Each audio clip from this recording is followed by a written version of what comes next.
Hello friends, आज हम लोग यूपी टीजीटी 2021 में जो मैथ का पेपर हुआ था उसी के क्वेश्चन को हम लोग क्या करेंगे, सॉल्व करेंगे। क्लियर है? बिल्कुल बेसिक से और कॉन्सेप्ट के साथ सॉल्व करेंगे ताकि आप एवरी क्वेश्चन को अच्छे तरीके से आप समझ पाएं। क्लियर है? फर्स्ट ऑफ ऑल आपको इन्फॉर्म कर दें कि उसमें जो आपका टीजीटी 2021 में पेपर हुआ था उसमें 125 क्वेश्चन थे, जिसमें से हम लोग क्वेश्चन नंबर फर्स्ट और क्वेश्चन नंबर सेकेंड को क्या करेंगे, सॉल्व करेंगे। ओके, तो चलिए स्टार्ट करते हैं। क्वेश्चन नंबर फर्स्ट आपका बोर्ड पे गिवन है कि if y equal to log x with base 5 plus log 5 base आपका क्या है, x है, then what will be the value of d by d x at x equal to 5। Clear है? यानी जो फंक्शन आपका गिवन है इसका डेरिवेटिव फाइंड करना है, और डेरिवेटिव फाइंड करते समय x इक्वल टू 5 पे इसका वैल्यू भी क्या करना है, फाइंड करना है। थोड़ा सा अगर हिंदी में हम बात करें तो ये फलन है और इस फलन का अवकलन निकालना है किस पर, x इक्वल टू 5 पे, यानी अवकलन करके x इक्वल टू 5 पे इसका वैल्यू क्या करना है, बताना आपको। क्लियर है? तो चलिए स्टार्ट करते हैं। तो y इक्वल टू जो हो जाएगा आपका, क्वेश्चन आपका गिवन है कि y equal to log x base आपका क्या है 5 प्लस log 5 और बेस आपका क्या है, x है। क्लियर है? ये आपका क्वेश्चन गिवन है, ये लॉग से रिलेटेड क्वेश्चन है। फर्स्ट ऑफ ऑल थोड़ा सा हम इसमें कुछ कॉन्सेप्ट समझेंगे, उसी कॉन्सेप्ट के रिस्पेक्ट में इस क्वेश्चन को हम क्या करेंगे, सॉल्व करें। अगर लॉग की अगर प्रॉपर्टी थोड़ा सा आइडेंटिटी आपको मालूम होगा तो log b base a equal to होता है लॉग बी अपान क्या होता है, लॉग ए होता है। ये लॉग की प्रॉपर्टी होती है। क्लियर है? इसी के बेस पे हम लोग क्या करेंगे, इस क्वेश्चन को मॉडिफाई करेंगे। क्लियर है? इसी के रिस्पेक्ट में। क्लियर है? इसी प्रॉपर्टी का यूज करके, तो इसी प्रॉपर्टी का जब यूज करेंगे हम लोग तो यहाँ पर क्या राइट करेंगे, log x अपान ये हो जाएगा log क्या हो जाएगा 5 प्लस ये हो जाएगा log 5 अपान क्या हो जाएगा, log x हो जाएगा। क्लियर है? अब यहाँ पर थोड़ा सा और पॉइंट नोट करेंगे, इसको थोड़ा सा हम क्या करेंगे, मॉडिफाई और करेंगे। तो 1 बाई लॉग क्या करेंगे 5 इंटू क्या करेंगे log x। अभी देखिए मल्टीप्लाई करेंगे ना तो सेम आएगा, यानी इसी को बस मॉडिफाई कर दिए हैं। log x का भी मल्टीप्लाई करेंगे तो सेम आएगा, प्लस अब यहाँ पर क्या है, log 5 है। अब देखिए log x है, अगर इसको हम ब्रैकेट में कवर करें तो इसका पावर क्या है, 1 है। तो इसको जैसे हम न्यूमरेटर के फॉर्म में यानी ऊपर लेके जाएंगे तो ये हो जाएगा आपका log x के पावर क्या हो जाएगा, -1 हो जाएगा। log x के पावर -1 हो जाएगा। क्लियर हो गया? ये टोटल ओवरऑल फंक्शन आपका इसमें क्रिएट हो गया। अब हमको क्या करना है कि dy बाई dx फाइंड करना है। dy बाई dx x के रिस्पेक्ट में आप क्या करेंगे, बोथ साइड डिफरेंशिएट करेंगे। जब बोथ साइड डिफरेंशिएट करेंगे तो आपका कंडीशन क्या होगा, अब यहाँ पे समझेंगे। तो dy by dx equal to both side करना है, यानी अब आपका देखिए 1 बाई log 5 ये आपका कांस्टेंट में काउंट होता है। तो कांस्टेंट में जब भी डिफरेंशिएट करते हैं तो उसका डिफरेंशिएट तो होता नहीं है, तो उसको हम साइड में कर देंगे। तो 1 बाई log 5 क्लियर है, इंटू log x है। log x का डिफरेंशिएट आपको मालूम होगा क्या होगा, 1 बाई क्या होता है, x होता है, प्लस। क्लियर है? अब देखिए log 5 है तो log 5 का आपका हो जाएगा log 5। क्लियर है?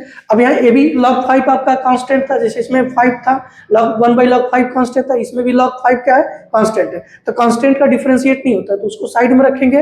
अब यहाँ पर देखिए log x के पावर क्या है, -1 है, यानी फंक्शन के अंदर फंक्शन है। तो यहाँ पर हम किस चीज का यूज करेंगे, चेन रूल यूज करेंगे। कौन सा रूल, चेन रूल यूज करेंगे। ठीक है? तो जब चेन रूल यूज करेंगे यहाँ पे तो यहाँ पर जब इसका डिफरेंशिएट करेंगे तो जो पावर है वो सामने आएगा -1 और ये आ जाएगा आपका क्या हो जाएगा, log x। ठीक है? -1 इंटू -1। क्लियर हो गया? यानी फंक्शन जो आउटर वाला फंक्शन का डिफरेंशिएट हो गया, अब अंदर वाला जो है इंटरनल जो है उसका डिफरेंशिएट करेंगे तो dy बाई dx ये आ जाएगा log x का, log x का डिफरेंशिएट करेंगे। अब यहाँ पर जैसे इसको हम आगे सॉल्व करेंगे तो 1 बाई log ये क्या हो जाएगा आपका log 5। अब यहाँ पर एक चीज और पॉइंट नोट करेंगे, तो जब इसका हम मल्टीप्लाई करेंगे तो ये x हो जाएगा, x log 5। अब देखिए प्लस माइनस क्या हो जाएगा, माइनस हो जाएगा, प्लस माइनस माइनस, और यहाँ पर हो जाएगा log 5 क्लियर हो गया, इंटू लॉग एक्स के पावर, देखिए माइनस माइनस जुड़ जाएगा तो क्या हो जाएगा -2 हो जाएगा, और लॉग एक्स का क्या हो जाएगा 1 बाई क्या हो जाएगा एक्स हो जाएगा। क्लियर हो गया। तो जैसे इसको हम सॉल्व करेंगे 1 बाई एक्स लॉग क्या हो जाएगा 5, यह आ जाएगा आपका माइनस लॉग, ठीक है 5 हो जाएगा। इसको हम डिनोमिनेटर के फॉर्म में लाएंगे, ठीक है, डिनोमिनेटर के फॉर्म में लाएंगे तो ये हो जाएगा लॉग एक्स, ठीक है, आपका ये हो जाएगा पावर निगेटिव है तो जब डिनोमिनेटर के फॉर्म में आएगा तो किस फॉर्म में कन्वर्ट हो जाएगा, पॉजिटिव में, क्योंकि ऊपर से जब नीचे लेते हैं तो नेचर चेंज हो जाता है, और नीचे से जब ऊपर लेके जाते हैं तो भी नेचर चेंज, ऊपर से जब नीचे लेके आता है तो भी पावर का जो नेचर होता है चेंज हो जाता है। तो -2 है, जब नीचे आएगा तो क्या हो जाएगा पॉजिटिव हो जाएगा, ठीक है, इनटू ये क्या हो जाएगा 1 बाई एक्स। क्लियर है। अब इसका एक मल्टीप्लाई यहाँ पे कर देंगे, तो जैसे हम मल्टीप्लाई करेंगे तो 1 बाई एक्स लॉग क्या हो जाएगा 5 माइनस लॉग 5, ये हो जाएगा, इसका मल्टीप्लाई करेंगे तो लॉग एक्स पे क्या हो जाएगा, सॉरी लॉग एक्स के पावर क्या हो जाएगा 2, ठीक है।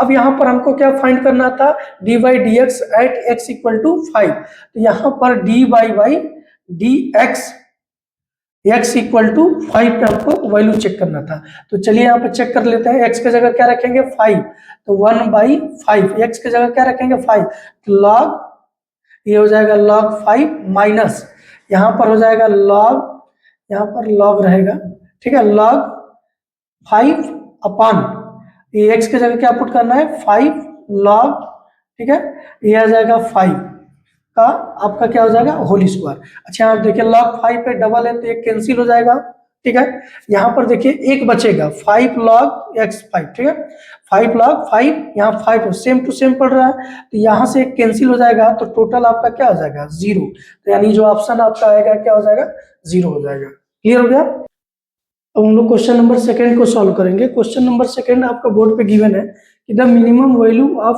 4 cos थीटा प्लस 3 इज, आपका ऑप्शन है। क्लियर है। चलिए स्टार्ट करते हैं। तो मिनिमम वैल्यू थोड़ा सा हिंदी में भी एक्सप्लेन कर दे रहे हैं। मिनिमम वैल्यू का मतलब न्यूनतम मान, ठीक है, जो भी आपका गिवन है उसका न्यूनतम मान आपको मतलब बताना है, ठीक है। अब यहाँ पर देखिए जो क्वेश्चन है, क्वेश्चन में आपका है 4 cos थीटा प्लस 3। अब हम cos थीटा पे थोड़ा सा हम बेसिक की बात करते हैं। तो cos थीटा का जो रेंज होता है, cos थीटा का जो रेंज होता है ये होता है आपका -1 से 1 के बीच का होता है, ठीक है, यानी जो इसका रेंज होता है -1 और 1 के बिटवीन होता है। क्लियर हो गया। तो ये जो -1 है ये आपका किसको शो करता है, मिनिमम को। किसको शो करता है, मिनिमम को। ये जो आपको शो करता है किसको शो करता है, मैक्सिमम को। किसको, मैक्सिमम को। क्लियर हो गया। यानी जो cos थीटा का जो रेंज होता है -1 से 1 के बीच का होता है। क्लियर है। जो -1 होता है वो मिनिमम को शो करता है, जो +1 होता है वो किसको रिप्रेजेंट करता है, मैक्सिमम को रिप्रेजेंट करता है। तो अब आपसे क्वेश्चन में यही गिवन था कि मिनिमम वैल्यू फाइंड करना है। तो जब भी मिनिमम वैल्यू फाइंड करेंगे आप, यानी 4 cos थीटा प्लस 3, तो मिनिमम वैल्यू के लिए आप क्या अप्लाई करोगे, -1। तो 4 यहाँ करेंगे -1, ठीक है, +3। क्लियर हो गया। तो जैसे इसको सॉल्व करेंगे तो -4 + 3 सॉल्व करेंगे तो क्या होगा, प्लस माइनस माइनस यानी -1 आपका क्या हो जाएगा, आंसर हो जाएगा। तो ऑप्शन जो आपका है बी ऑप्शन जो है आपका क्या है, करेक्ट। क्लियर है। जो -1 आएगा वही आपका क्या होगा, आंसर होगा। क्लियर है।